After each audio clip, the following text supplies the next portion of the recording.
Da criança com garras à mulher com 2 quadris, ambos com órgãos funcionais, conheça agora os 15 artistas de circo mais inusitados que realmente existiram.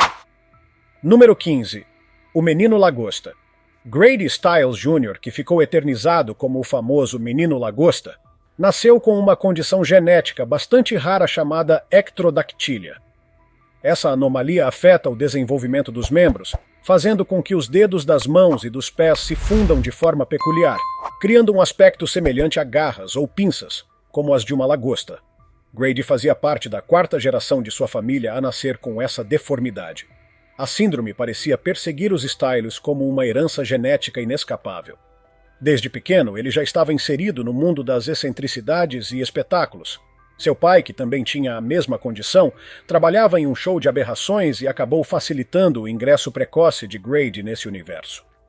Ainda na infância, ele passou a ser exibido como atração, conquistando o público com seu visual incomum. Mais tarde, já adulto, formou com 2 de seus filhos um grupo chamado A Família Lagosta, apresentando-se juntos em circos e feiras pelos Estados Unidos. Mas por trás da imagem de artista de circo, havia uma realidade bem mais sombria. Grady era um homem violento e alcoólatra, e frequentemente agredia sua esposa. A situação atingiu seu ápice em 1978, quando Grady assassinou o próprio genro com um tiro. O rapaz, de apenas 18 anos, estava prestes a se casar com a filha de Grady, mas era desprezado pelo sogro, que o chamava de aberração como forma de revidar insultos anteriores. Grady confessou o crime e foi condenado por homicídio em 3º grau. No entanto, como não existiam prisões preparadas para abrigar alguém com a sua condição física, ele foi sentenciado à prisão domiciliar e a cumprir 15 anos de liberdade condicional. O tempo passou, mas o rancor não cessou. Em 1992, sua esposa Mary, junto com o filho Harry Glenn Newman e outro artista de circo, Christopher Wyant, planejou o assassinato de Grady, pagando $2.500 para que Wyant cometesse o crime. O menino Lagosta foi morto a tiros enquanto assistia à televisão em seu trailer. No velório, a presença de apenas 10 pessoas demonstrou o quanto era detestado, até mesmo por quem o conhecia. Ninguém quis carregar o caixão, e a única homenagem visível era uma simples faixa em um arranjo de flores, onde se lia ironicamente: da sua esposa amorosa. Número 14. General Tom Thumb. Charles Sherwood Stratton, mais conhecido mundialmente como General Tom Thumb, nasceu em 1838 e tornou-se um dos anões mais famosos da história do entretenimento. Sua trajetória extraordinária começou ainda nos primeiros meses de vida, quando seus pais notaram que ele havia parado de crescer por completo aos 6 meses de idade. Embora tenha apresentado alguns pequenos surtos de crescimento ao longo dos anos, sua estatura aumentava muito lentamente, o que chamava a atenção de todos à sua volta. Quando chegou aos 18 anos, Charles media apenas cerca de 82 centímetros de altura, algo realmente incomum, mesmo para os padrões médicos da época. Sua condição, que era considerada estranhíssima, rapidamente se tornou seu maior atrativo. O garoto logo chamou a atenção do lendário empresário circense P.T. Barnum, que viu nele uma grande oportunidade de sucesso. Barnum passou a promovê-lo com o nome artístico de General Tom Thumb, título inspirado nos contos folclóricos britânicos. Com o apoio de Barnum, Charles foi levado a se apresentar não apenas nos Estados Unidos, mas também em vários países da Europa, acumulando fama e fortuna ainda jovem. Ele viveu cercado de luxo e estabeleceu uma parceria de negócios muito lucrativa com Barnum. Apesar de sua baixa estatura, Charles era espirituoso, educado e demonstrava habilidades sociais e cênicas que encantavam o público. Infelizmente, sua vida teve um fim trágico. Em 1883, ele faleceu aos 45 anos de idade, vítima de um derrame cerebral. A morte ocorreu apenas 6 meses depois de ele escapar de um incêndio devastador em um hotel em Milwaukee, no qual 71 pessoas perderam a vida. Quando morreu, General Tom Thumb havia atingido sua altura máxima, 1,02 m. Número 13. Myrtle Corbin, a garota de 4 pernas.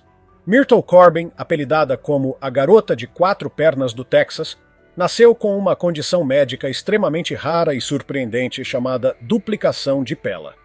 Essa anomalia é resultado de um tipo de gêmeos siameses parcialmente fundidos.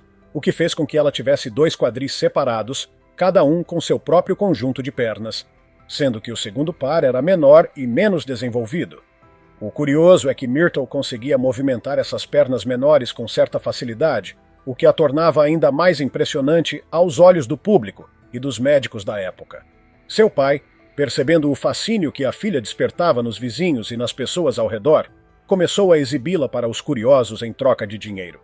Isso a levou a ser descoberta por olheiros do famoso showman P.T. Barnum, que não perdeu tempo em adicioná-la ao elenco de seu circo de excentricidades. Aos 13 anos, Myrtle já estava se apresentando profissionalmente, encantando multidões nos Estados Unidos. Sua carreira foi tão bem-sucedida que, quando chegou aos 18 anos, já havia ganhado o suficiente para se aposentar e viver confortavelmente. Pouco depois de se afastar do show business, ela se casou com James Clinton Bicknell, com quem teve 5 filhos. Mesmo após sua morte, em 1928, Myrtle continuou a ser um caso de grande interesse médico. Autópsias revelaram que ambos os quadris da jovem possuíam sistemas reprodutivos completos e plenamente funcionais, algo extremamente raro. Essa descoberta transformou Myrtle Corbin em um dos casos mais estudados da história da medicina. Número 12. Chung e Eng, os gêmeos siameses. Chung e Eng Bunker nasceram em 1811, na região onde hoje é a Tailândia, e ficaram conhecidos por darem origem ao termo gêmeos siameses. Eles eram unidos por uma pequena faixa de cartilagem no externo e compartilhavam órgãos vitais, incluindo 2 fígados fundidos, o que tornou suas vidas ainda mais complexas do ponto de vista médico. Começaram a se apresentar ao redor do mundo ainda muito jovens, em 1829, graças ao empresário Robert Hunter, que os levou em turnê internacional. Quando o contrato terminou, passaram a gerir a própria carreira, mostrando ao público que eram inteligentes, articulados e perfeitamente capazes de controlar sua própria vida, mesmo com a condição rara que enfrentavam. Após anos de apresentações, os irmãos se estabeleceram nos Estados Unidos, mais precisamente em uma plantação na Carolina do Norte. Lá, surpreenderam o mundo novamente ao se casarem com 2 irmãs, Adelaide e Sarah Ann Yates. Com elas, construíram uma enorme família, somando 21 filhos no total. Mas a história teve um desfecho triste. Em 1874, Eng acordou e encontrou Chung morto. Um médico foi chamado com urgência para tentar separá-los, mas era tarde demais. Eng morreu cerca de 3 horas depois. O molde dos corpos dos gêmeos e o fígado preservado que compartilhavam estão em exibição no Museu Mutter, na Filadélfia. Número 11. Fannie Mills, a garota pés de Bigfoot de Ohio.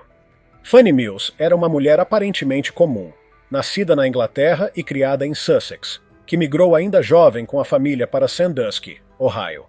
O que a tornava extraordinária era uma doença rara chamada doença de Milroy, que causava linfedema crônico, fazendo com que suas pernas e pés crescessem de forma desproporcional, inchados pelo acúmulo de fluido linfático.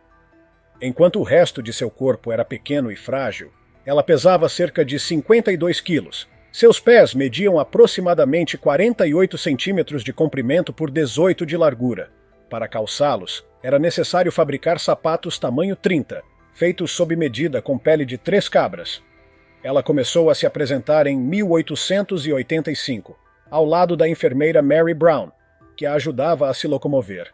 Fannie era promovida como a garota com os maiores pés do planeta, e os promotores ofereciam uma recompensa de $5.000 e um pedaço de terra fértil para qualquer homem respeitável que aceitasse se casar com ela. No ano seguinte, casou-se com William Brown, irmão de sua enfermeira. Infelizmente, a saúde de Fannie começou a se deteriorar rapidamente, e em 1891 teve que abandonar os palcos. Morreu pouco tempo depois, vítima da própria condição. Número 10. Isaac Sprague, o esqueleto vivo. Isaac Sprague nasceu em 21 de maio de 1841, no estado de Massachusetts, e ficou conhecido como o esqueleto vivo por causa de uma condição devastadora, atrofia muscular progressiva extrema. Quando tinha 12 anos, após adoecer em um mergulho, começou a perder peso de forma alarmante, mesmo comendo normalmente. Durante sua juventude, tentou diversos empregos, como sapateiro e merceeiro, mas a fraqueza do corpo sempre o impedia de manter-se em qualquer profissão por muito tempo. Após a morte dos pais, ficou sem apoio financeiro, o que o levou a buscar oportunidades no mundo do entretenimento. Em 1865, encontrou espaço em espetáculos de aberrações e logo chamou a atenção de P.T. Barnum, que o contratou para seu famoso museu. Sprague ganhou fama e um bom salário, chegando a receber $80 por semana, uma quantia significativa na época. Casou-se com Tamar Moore e teve 3 filhos saudáveis. No entanto, com o passar dos anos, as dificuldades aumentaram. Rumores de que gastava dinheiro com jogos surgiram e a saúde continuou a declinar. Com 44 anos, media cerca de 1,68 m e pesava apenas 19 quilos. Vivia carregando um frasco com leite no pescoço para manter-se alimentado e consciente.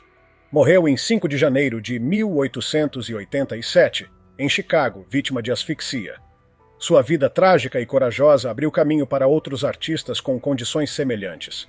Número 9. Ella Harper, a Garota Camelo. Ella Harper ficou conhecida como a Garota Camelo devido a uma condição médica rara chamada genu recurvatum congênito, que faz com que os joelhos se dobrem para trás ao invés da frente, o que a impedia de andar ereta com facilidade. Nascida logo após o fim da Guerra Civil, ela passou a vida inteira lidando com esse distúrbio ortopédico que a levou a adotar a locomoção de 4 apoios, ou seja, usava as mãos e os pés como um animal quadrúpede. A aparência incomum de Ella a transformou em uma atração em potencial para os circos de aberrações que faziam muito sucesso nos Estados Unidos do século XIX. Ao perceber o valor de sua condição, ela começou a se apresentar em feiras ainda criança, fazendo parte de pequenas turnês. Aos 12 anos, iniciou oficialmente sua carreira no circuito de shows, que rapidamente a levou a cidades maiores como St. Louis e Nova Orleans. Seu pai, William Harper, era um agricultor que criava gado, e sua mãe, Manurva Anne Childress, dedicava-se à casa. Ela tinha 4 irmãos, todos saudáveis e sem sinais de sua condição. Ainda assim, ela não deixou que sua diferença a limitasse. Pelo contrário, usou isso como forma de ganhar a vida. Ao saber da existência dela, o empresário circense W. H. Harris a contratou para fazer parte de seu circo itinerante chamado Nickel Plate Circus, promovendo-a como a Garota Camelo, por conta da forma como andava. No auge da carreira, em 1886, ela já era uma estrela conhecida nacionalmente. Mas, apesar da fama, ela sonhava com algo mais do que ser tratada como uma curiosidade. Após 1 ano de turnês, abandonou o espetáculo para buscar educação e uma vida normal. Voltando para sua cidade natal, enfrentou diversas tragédias.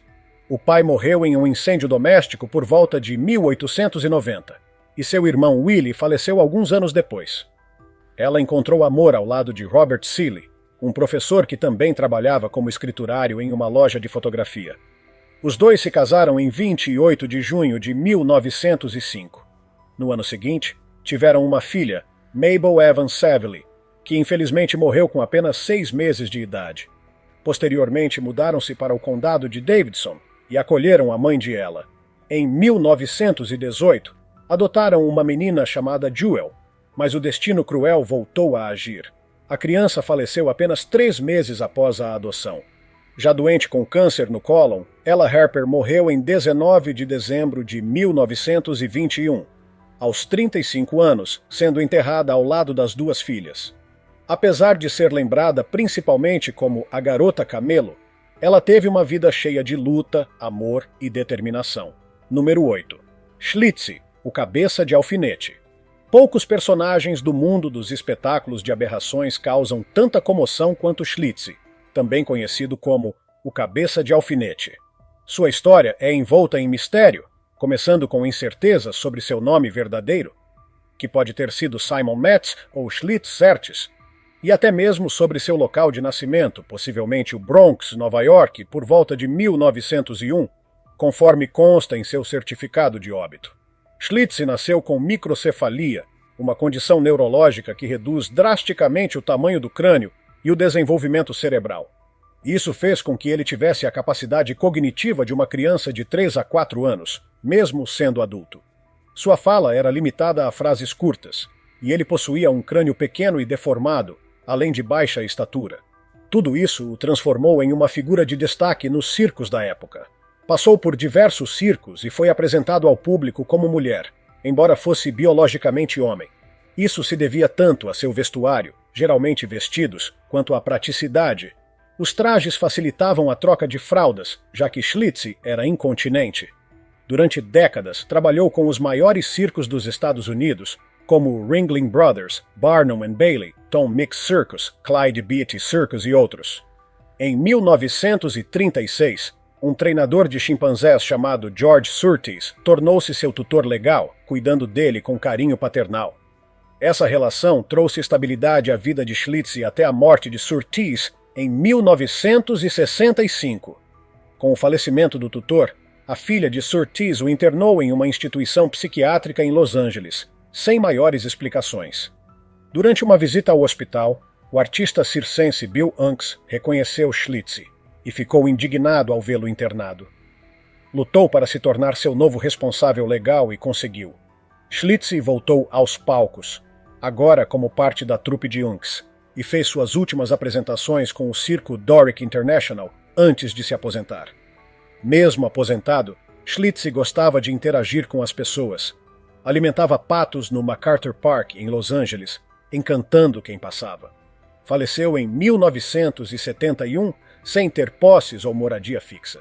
Durante décadas, permaneceu enterrado em um túmulo não identificado. Somente em 2007, um fã arrecadou fundos para colocar uma lápide digna sobre sua sepultura, homenageando um dos artistas mais icônicos e queridos dos antigos circos. Número 7. Lionel, o homem com rosto de leão. Steven Bibrowski nasceu na Polônia, em 1891, coberto de pelos devido a uma condição genética chamada hipertricose. Sua mãe acreditava que o filho nasceu assim por ter visto o pai ser atacado por um leão durante a gravidez. Aos 4 anos, foi entregue a um homem chamado Settelmeyer, que o levou para apresentações pela Europa. Lá, atraiu olheiros do circo Barnum and Bailey, onde se tornou uma atração popular. Durante 19 anos viajou com o circo e, em 1920, fixou residência nos Estados Unidos, apresentando-se em Coney Island. Ao vê-lo de perto, o público se surpreendia ao descobrir que, apesar da aparência, ele era educado, gentil e falava 5 idiomas. Sonhava em ser dentista e usava seu carisma para conquistar a plateia. Número 6. Annie Jones, a Mulher Barbada. Annie Jones nasceu na Virgínia, em 1865, e veio ao mundo com pelos grossos no queixo, uma surpresa para os pais, que logo perceberam ali uma oportunidade. Antes mesmo de completar um ano, Annie já fazia parte das atrações de P.T. Barnum, em Nova York, onde foi anunciada como o Bebê Esaú, em referência ao personagem bíblico conhecido por ser peludo. Ela foi descrita como o mais incrível exemplo de desenvolvimento capilar desde os tempos de Esaú. Annie cresceu nos palcos e continuou se apresentando por toda a vida, ultrapassando em muito o contrato inicial de 3 anos que Barnum firmou com sua mãe, oferecendo $150 por semana. À medida que envelhecia, evoluiu de Bebê Esaú para Senhorita Esaú, até se tornar a famosa Mulher Barbada. Para aumentar seu apelo, ela reforçava sua feminilidade usando vestidos elegantes e tocando bandolim. A dualidade entre sua barba e sua delicadeza encantava o público. Annie Jones se tornou uma das atrações mais memoráveis de Barnum. Número 5. Aloria Lewis, a Garota Tartaruga. Aloria Lewis nasceu em 1912, sendo a única de 9 filhos a apresentar uma condição incomum. Sua deficiência fazia com que seus braços não tivessem cotovelos e terminassem em mãos pequenas, com 6 dedos curtos e sem ossos em cada uma. Ela também tinha 6 dedos em um pé e apenas um no outro. Apesar disso, era uma figura atraente para muitos, ou pelo menos para aqueles interessados em sua conta bancária. Aloria casou-se 2 vezes e era conhecida também pelos nomes Alzoria Green e Alzoria Lewis. De 1930 até os anos 50, ela se apresentava em Coney Island com nomes pouco gentis, como Garota Morsa ou Mulher Porco. Costumava dividir o palco com Johanna Dickens, mais jovem e com deformidades semelhantes nos membros. Johanna era chamada de Garota Urso, e muitas vezes anunciada como irmã ou prima de Aloria. Número 4. Cuckoo, a Garota Pássaro. Nascida Minnie Woolsey, na Geórgia, em 1880, Minnie veio ao mundo com uma condição rara chamada Síndrome de Seckel, também conhecida como nanismo com cabeça de pássaro. Essa síndrome provoca retardo no crescimento, nanismo, cabeça extremamente pequena, rosto estreito com nariz adunco, olhos grandes e puxados, queixo retraído e leve deficiência mental. Além disso, Minnie era careca, sem dentes e quase cega. Foi retirada de um sanatório na Geórgia por um empresário circense, que a transformou na estrela Minnie Ha-Ha. Em sua performance, usava trajes indígenas e dançava, emitindo sons desconexos. Mais tarde se apresentava em Coney Island como a Garota Cega de Marte, reforçando a imagem exótica e alienígena. Também era chamada de Minnie Ha-Ha, como referência à cachoeira de Minnehaha, próximo à sua cidade natal. Relatos dizem que quase foi atropelada por um carro em 1960, o que indicaria que viveu até pelo menos os 80 anos. Número 3. James Morris, o Homem Borracha. James Morris nasceu em Copenhague, em Nova York, em 1859, e desde cedo chamava a atenção por conseguir esticar a pele em até 45 centímetros, sem dor.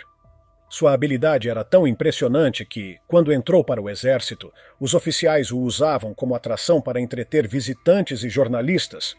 Logo foi contratado por circos e museus de curiosidades. Em 1885, já havia viajado o mundo e se juntado ao circo Barnum and Bailey. Em 1898, foi destaque na revista Scientific American, que publicou uma foto em que ele puxava a pele do pescoço sobre a cabeça, parecendo uma tromba de elefante. Morris sofria da síndrome de Ehlers-Danlos, uma falha genética na produção de colágeno que deixa a pele extremamente elástica, frágil e propensa a cicatrizes. Embora tenha ganhado muito dinheiro em sua estreia no circo, perdeu popularidade com o tempo. Com problemas com bebida e jogos, abriu uma barbearia em Nova York para complementar a renda. Número 2. Lucia Zarate. Lucia Zarate ficou conhecida como o menor adulto do mundo e entrou para o Guinness Book como a pessoa adulta mais leve já registrada, com 2 quilos e 100 gramas aos 17 anos. Nascida em 1864, em San Carlos, no México, foi a primeira pessoa documentada com nanismo primordial tipo 2. Há fontes que afirmam que ela nasceu em Veracruz e até contestam o ano de nascimento, sugerindo que poderia ser até 6 anos mais jovem. Lucia morava com os pais, era bilíngue e aparentemente saudável. Seus irmãos não apresentavam nenhum problema de saúde. Inicialmente se apresentava no show As Irmãs Fadas, e depois passou a trabalhar com Francis Joseph Flynn, o General Might, um anão americano. Juntos fizeram turnês fora dos Estados Unidos.